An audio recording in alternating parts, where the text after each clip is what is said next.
Агыраак жооп бериңиз да, там сүйлөгүңүз Кабинет келбегенде. министров катары өзүбүздүн укугубуз менен колдонуп, Конституциялык сотко ошо статьяны чечмелеп берүүнү суранып кайрылдык. Анын эмнесин түшүнбөй атасыңар силер? Биз колубуздан келген гана жардамды бере алабыз. Анда эмне үчүн Конституцияга жазып койдуңар? Анда эмне Конституцияга ошентип жаздыңар? Ошо жазылып атканда мен каршы чыккам. Бирок ошо эркинде формулировка болуп калды. Анда иштебеш керек да. Каршы чыккан позицияга иштебеш керек да. Мен пенсия төлөй албайм, мен пособие төлөй албайм, жөлөк пул төлөй албайм деп айтыш керек да. Адахан Кемсалмаевич, мен төлөй албайм. Кабинет министров төлөйт. Өзүнүн алдына жараша. Өзүнүн экономикасына жараша. Бүт дүйнө жүзү ошондой. Прожиточный минимум жыл сайын өзгөрүп турат. Туура. Корзина өзгөрүп турат жыл сайын. Туура. Аны кубалап жеткен Америка дагы жок. Япония дагы жок бүгүнкү күнү. Ошондуктан, эгерде ошондо кызыгандылык кылып, биз анда да 6-чагылыштын депутаттары ушул жерде алып атканбыз, ошо формулировкасын чыгарып атканда. Кыскача айтканда, референдумдан алгандан кийин так маалымат болуш үчүн биз өзүбүздүн укугубуз менен колдонуп, Конституциялык сотко кайрылдык. Конституциялык сотко кайрылуунун кажети жок. Ал жерде төлө деп турат, бүттү.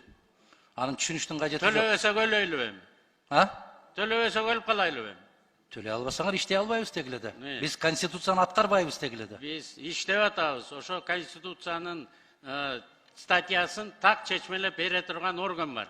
Аны сиз дагы мен да чечмелей албайм. Сиз аны так билесиз. Конституциялык сот гана бере алат. Разъясненияны, толкованияны дагы. 44-чү беренесинде анын түшүндүрмөсүнүн кажети жок, так жазылып турат.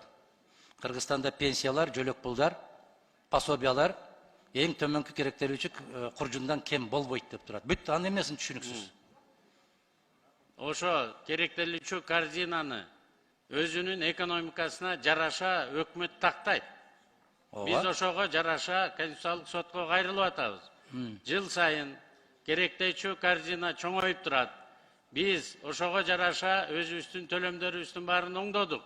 Бирок бүгүнкү күнү экономика ушуну так аткарганга пока күчүбүз жетпей атат.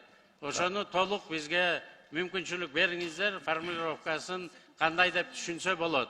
Кем эмес болуш керек деп турат. Анда биздин Конституция күмөн экен да, туурабы?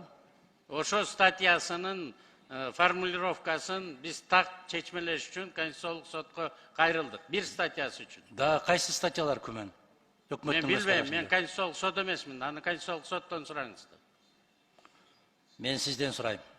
Бул сиздин милдетиңиз. Бул сиздин милдетиңиз, ошо Конституциянын беренелерин так кыйшайсыз аткаруу, пенсия төлөө. Менин милдетим республикалык бюджетти, законун сиз бекитип бересиз, ошону аткарыш.